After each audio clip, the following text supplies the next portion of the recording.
नमस्कार साथियों, स्वागत है आप सभी का। मैं हूं विक्रम सिंह। आज के टॉपिक में हम अध्ययन करेंगे भावनात्मक बुद्धि का सिद्धांत। तो चलिए बिना देरी के शुरू करते हैं। सबसे पहला क्वेश्चन मेरा ये होगा कि सिद्धांत कब आया और क्यों दिया गया। तो ये सिद्धांत 1995 में आया था और 1995 में एक पुस्तक आई, emotional intelligence why it can matter more than IQ, और इसके लेखक थे डेनियल गोलमैन। डेनियल गोलमैन ने सिद्धांत 1995 में प्रस्तुत किया, जब उन्होंने देखा कि केवल IQ इट मीन्स बौद्धिक बुद्धि ही किसी व्यक्ति की सफलता का निर्धारक नहीं है।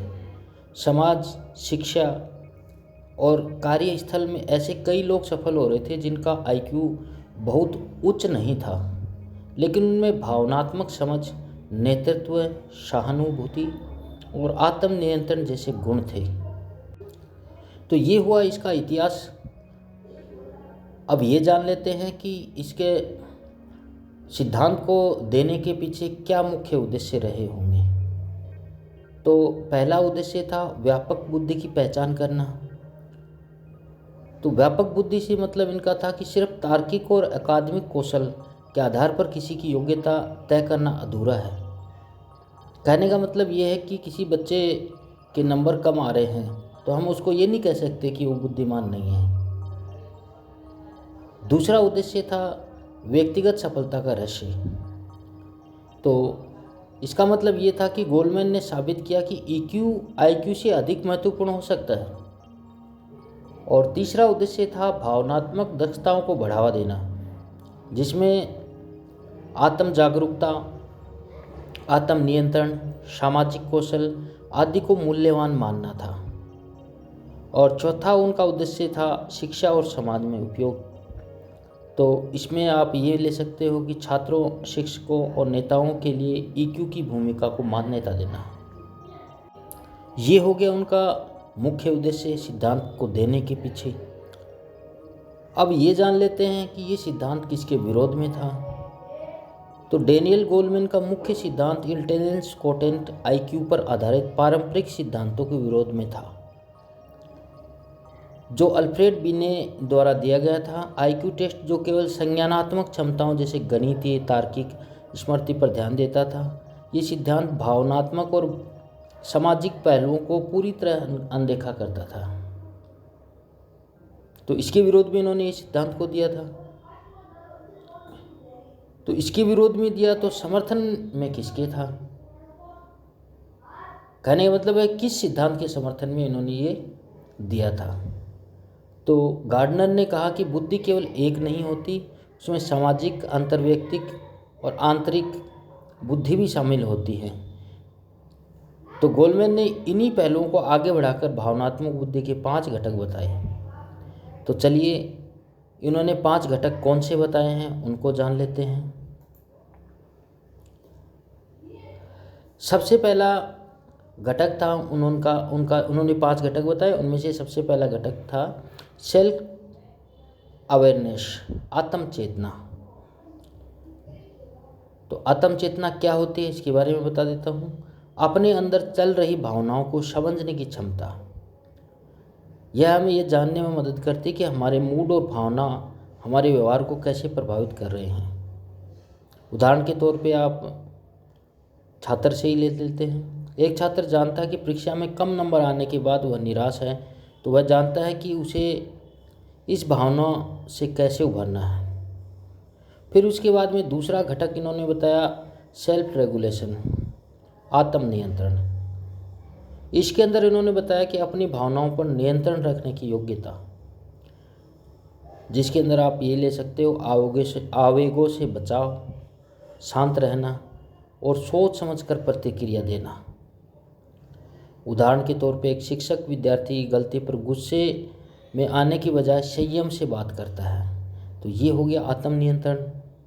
फिर तीसरा घटक इन्होंने बताया मोटिवेशन, प्रेरणा।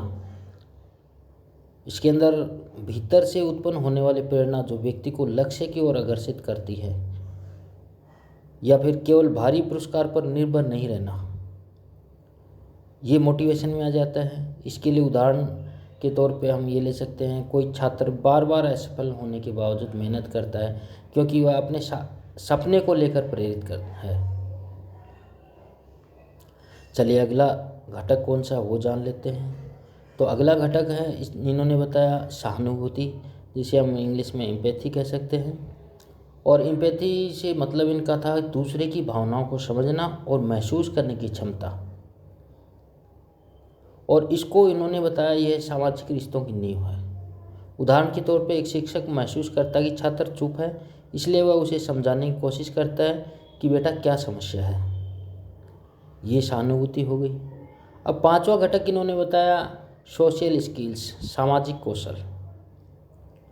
सामाजिक कौशल के अंदर उन्होंने बताया कि लोगों के साथ अच्छे संबंध बनाने और बनाए रखने की योग्यता और प्रभावी संवाद, सहयोग और नेतृत्व का कौशल ही सोशल स्किल है या सामाजिक कौशल है। इसका उदाहरण ये ले सकते हैं, छात्र समूह में काम करते हैं और एक दूसरे के विचारों का सम्मान करते हैं, तो ये हो गया सामाजिक कौशल। ये हो गए गोलमैन के 5 घटक। अब समस्या ये आ जाती है कि इनको याद कैसे रखा जाए।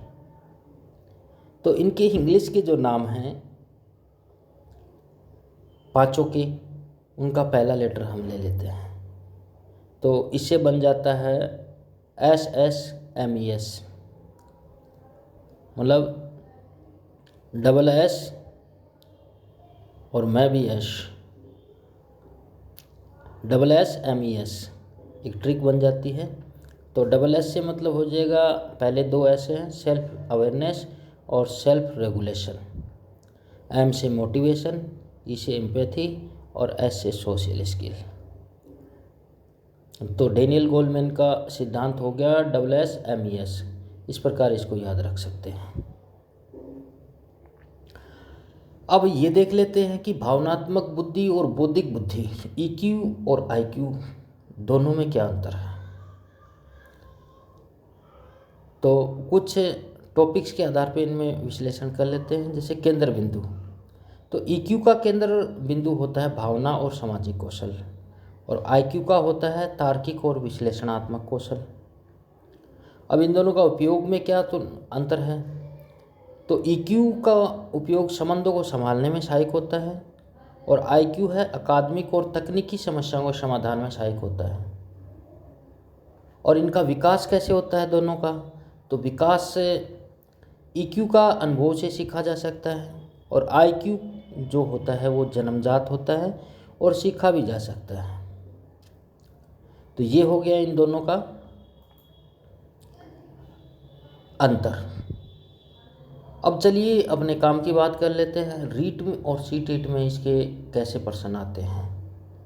तो इससे सीधा सा पहला तो क्वेश्चन ये पूछा जाता है कि डेनियल गोलमैन ने बुद्धि के कितने घटक बताए हैं।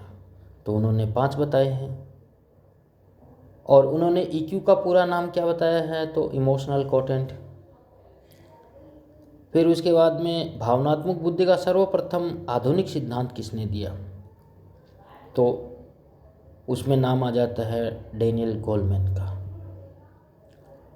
और एम्पैथी शब्द का अर्थ क्या है, तो दूसरों की भावनाओं को समझने और महसूस करने की योग्यता। तो साथियों आज के टॉपिक में इतना ही। वीडियो अच्छा लगे तो लाइक कर देना, कोई सुझाव हो तो कमेंट बॉक्स में ज़रूर टाइप कर देना, और अपनी जान पहचान और दोस्तों के साथ ज़रूर शेयर कर देना।